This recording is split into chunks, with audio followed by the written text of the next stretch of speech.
गर्मियों का मौसम था। सूरज की तपिश से सभी लोग पानी की कमी और गर्मी से बेहाल हो गए थे। पानी की कमी से कई तरह की परेशानियां उठानी पड़ रही थी। इंसानों के साथ साथ जानवरों और पक्षियों के जीवन पर भी बुरा प्रभाव पड़ रहा था। वही एक कौवा भी पानी की कमी से पीड़ित था।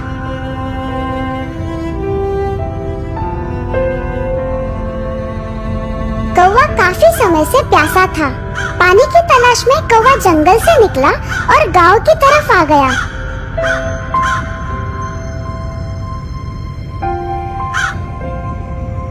गांव के एक छोटे से घर के बाहर एक मटका देखकर कौवा रुक जाता है। मटके के अंदर थोड़ा सा पानी था जो कौवे की प्यास बुझा सकता था। हाँ, इस पानी को मेरा ही इंतजार था। मुझे मटके का पानी पीना है, पर कैसे पीऊं? मटके में तो थोड़ा सा ही पानी है। इसे किसी तरह थोड़ी ऊंचाई तक ला सकूं तो मैं ये पानी पी सकता हूँ। हाँ, अगर मैं मटके के अंदर कंकर डालता हूँ तो पानी थोड़ी ऊंचाई तक आ जाएगा, फिर मैं वो पानी पी सकूंगा। कौवा बाजू में पड़े कंकर उठाता है और उस मटके के अंदर डालने लगता है।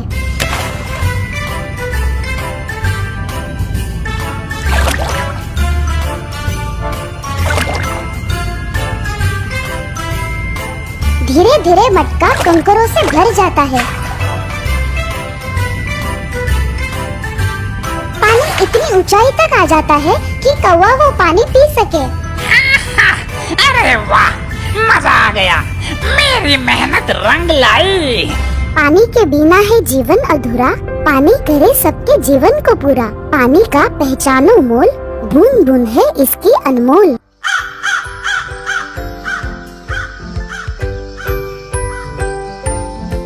जंगल में ऊंची पेड़ की डाली पर एक कौवा अपना घोंसला बना के रहता था। उसी पेड़ के पास एक बिल में एक बड़ा डरावना सांप रहता था। एक दिन कौवे ने अपने घोंसले में अंडे डाले और वो खाना ढूंढने निकल पड़ा। अंडों की सुरक्षा के लिए घोंसले में कौवा नहीं था। ताजे अंडे की गंध सांप के बिल तक पहुंच गई। सांप अपनी भूख मिटाने के लिए अंडों की ओर पेड़ पर निकल पड़ा। अंडों की रखवाली करने के लिए कोई नहीं देखकर सांप ने झट से दोनों अंडे खा लिए। कौवा घोंसले पर लौटा तो वहाँ पे अंडे नहीं थे। अरे मेरे अंडे किसने चुराए? मैं उस चोर को बिल्कुल नहीं छोड़ूंगा।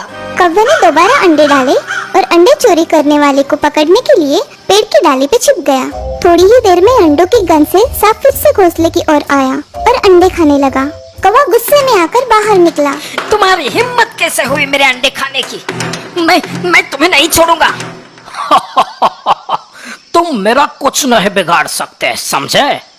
अरे गहरे नट्टू खैरे। अब देखना मैं तुम्हारा क्या हाल करता हूँ। काले कौवे मत कर ज्यादा काव काव, किसी बच्चे को जाके डराओ।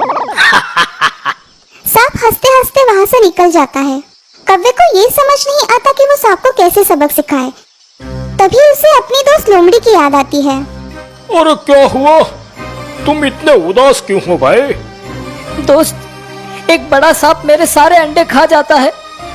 मुझे उसे सबक सिखाना है, मगर उसका सामना मैं अकेले नहीं कर सकता। अच्छा तो ये बात है, मैं तुम्हारी मदद करूंगा, डरो मत। तुम एक काम करो, बाजू के तालाब में राजकुमारी नहाने आती है। वो अपना हार निकाल कर किनारे पे रखती है। उसका हार उठाकर तुम उड़ जाना। मेरा हार, सिपाहियों पकड़ो उसे, सिपाहियों पकड़ो उसे। जब सिपाही तुम्हारा पीछा करेंगे तब तुम हार को सांप के बिल में डाल देना। लेकिन उससे क्या होगा?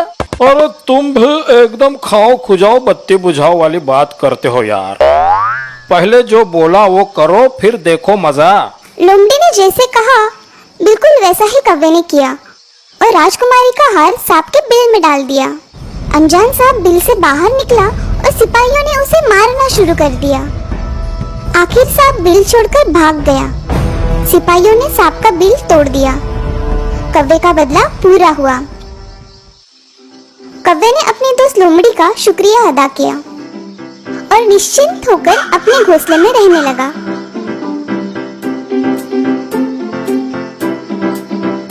एक गांव में एक गरीब किसान अपने बीवी और नन्हे बच्चे के साथ रहता था। उसके पास एक वफादार कुत्ता भी था जिसका नाम सुल्तान था। सुल्तान अब बूढ़ा हो चुका था। उसके सभी दांत गिरने की वजह से वो खाना भी चबा नहीं पाता था।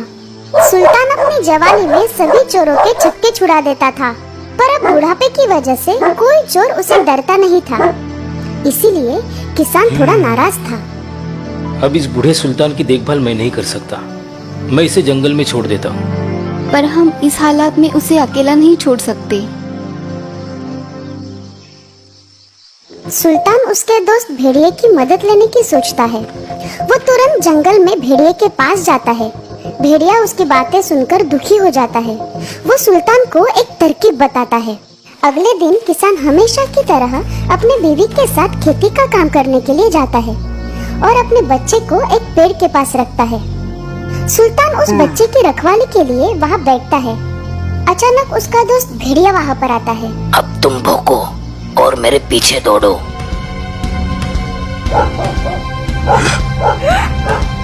यह देखकर किसान और उसकी बीवी डरकर उसके पीछे भागने लगते हैं। सुल्तान अपनी पूरी जान लगाकर भेड़िया के पीछे भागता है। भेड़िया जंगल की एक अंधेरी गुफा में घुस जाता है। सुल्तान भी उसके पीछे पीछे जाता है। ये लो, अब तुम इस बच्चे को लेकर वापस जाओ। फिर तुम्हारा मालिक तुमसे खुश होगा और मालिक का तुम पर विश्वास बढ़ जाएगा। शुक्रिया मेरे दोस्त। बच्चे को सुल्तान के साथ सही सलामत देखकर किसान खुश हो जाता है और वो सुल्तान से माफी मांगता है। मुझे माफ कर देना मेरे दोस्त। अब तुम हमेशा मेरे साथ रहोगे। उसी रात भेड़िया किसान के घर जाता है। अरे दोस्त, तुम अचानक यहाँ कैसे? मैंने तुम्हारे लिए जो किया है उसके बदले में तुम मुझे क्या दोगे? बोलो दोस्त, तुम्हें क्या चाहिए? देखो, मुझे बहुत भूख लगी है और मुझे तुम्हारे मालिक की एक भेड़ खानी है। क्या? नहीं, मैं तुम्हें भेड़ नहीं दे सकता। तुम नहीं दोगे तो मैं छीन लूंगा। तुम्हें कुछ नहीं मिलने वाला। चुपचाप निकल जाओ। तुम मुझे नहीं रोक सकते।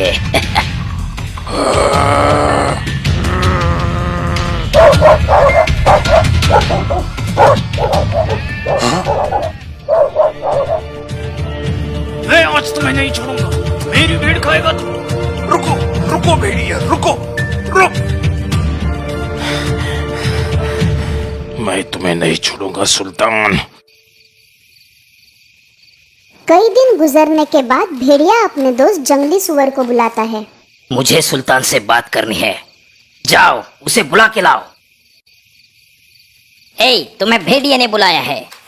सुल्तान अंदाजा लगाता है कि भेड़िया ऐसे ही मुझे नहीं बुलाएगा। वो जरूर मुझ पर हमला करेगा।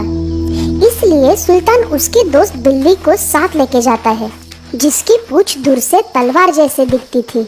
ये सुल्तान का बच्चा तुम्हें मारने के लिए तलवार लाया है। मुझे मरना नहीं है, मैं यहाँ छिप जाता हूँ।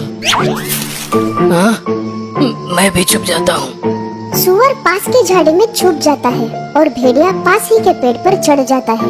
सुल्तान को लगता है कि भेड़िया अभी तक आया ही नहीं। तभी पास की झाड़ी में कुछ हिलने की आवाज आती है। बिल्ली को लगता है कि वहाँ कोई चूहा है, इसलिए वो वहाँ जोर से झपट मारती है तो सुअर डरकर भागने लगता है। बचाओ, मुझे मत मारो, मैंने कुछ नहीं किया। वो जो पेड़ पर है ना, उसके कहने पे मैं आया हूँ। अरे दोस्त, तुम ऊपर क्या कर रहे हो? तुम्हारा दोस्त तुम्हें मिलने आया है। नीचे आओ। ये सोचकर कि भेड़िया होकर भी मैं एक कुत्ते से डर गया, भेड़िया बहुत शर्मिंदा था। एक अच्छा दोस्त ना हो पाने की वजह से उसे बुरा भी लग रहा था। लेकिन जैसे ही वो सामने आया, बूढ़े सुल्तान ने उसे बिना बोले गले लगा लिया।